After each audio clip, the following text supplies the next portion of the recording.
जय हो जियो मास्टर। क्या बात है। देखी नवरात्र के आगमन हो गईल बा। आज जगह जगह मूर्ति रखाए लागल बा। ये भैया सगरो भक्तिमय नजारा हो गईल बा। माई के दर्शन करे खातिर मंदिर में भक्तन के भीड़ जुटल बा। एही में एगो भक्त माई के स्वागत में देखी कैसे गुणगान करता है भैया। के छाव पूरा जुटल बाटे गांव मालिन जो हतारी झुलुआ लगाई। के छाव पूरा जुटल बाटे गांव मालिन जो हतारी झुलुआ लगाई। तो चढ़ी के उड़न खटोला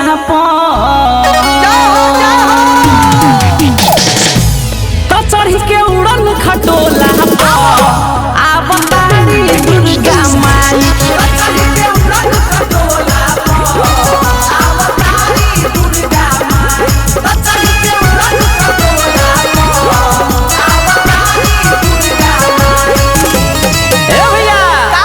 देखिए यही में हमरे गांव घर के माता बहिन लोग कैसे गावेली। तो दोनों हाथ उठा के एक बार हमारा संगे जयकारा लगा दी रहुआ सभे।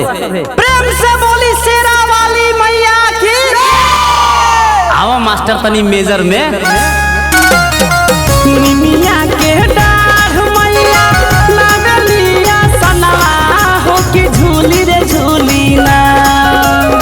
निमिया के डाढ़ मैया लागलिया सनवा हो के झूली रे झूली ना।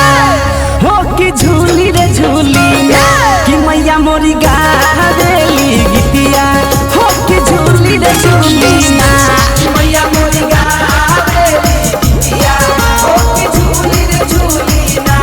मैया मोरी गावेली गीतिया हो के झूली रे झूली ना। क्या बात है जियो भैया, अच्छा लगता नु। काली माई। अरे तो तनी दोनों हाथ उठा के ताली बजाई सब है। कहे के बा कैसे कैसे मास्टर तनी माइनर लगा दिया। बहुत पूर्वा पवनवा हो झुमता सब सर मनवा। देवता लोम्बर से फूल बरसावे चढ़ी के अपन विमनवा। ए भैया बहुत पूर्वा पवनवा हो झुमता सब कर मनवा। देवता लोम्बर से फूल बरसावे चढ़ी के अपन विमनवा। होई के मगन मन नाचताड़े छम छम नारद बाबा बीड़ा बजाई। होई के मगन मन नाचताड़े छम छम नारद बाबा बीड़ा बजाई। ए भैया तो चढ़ी के उड़न खटोला तो चढ़ी के उड़न खटोला आवतारी दुर्गा माई।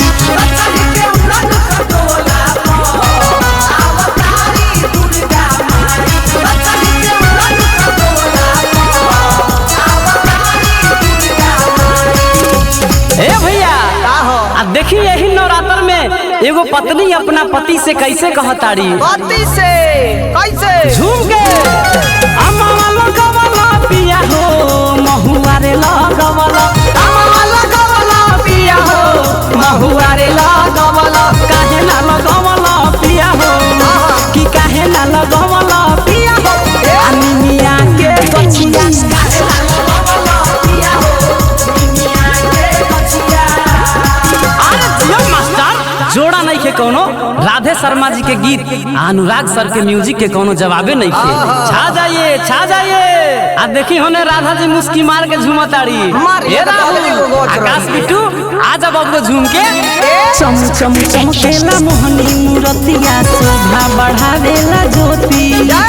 चांद सूरज शोभे माथे मुकुटवा चल में बाहिरा मोती। भैया हाँ चम चम चमकेला मोहनी मूरतिया शोभा बढ़ावेला ज्योति। चांद सूरज शोभे माथे मुकुटवा चल में बाहिरा मोती। गोविका कटसिया पावेले असिसिया माई के भजनिया गाई। गोविका कटसिया पावेले असिसिया माई के भजनिया गाई। तो चढ़ी के उड़न खटोला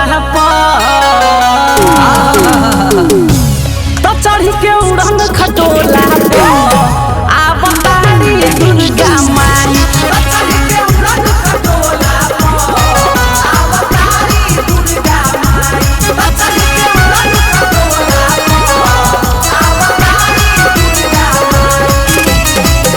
भैया अच्छा लागल हो कि तो तनी जोरदार ताली बजा के आशीर्वाद दे दी जा। बोल सांस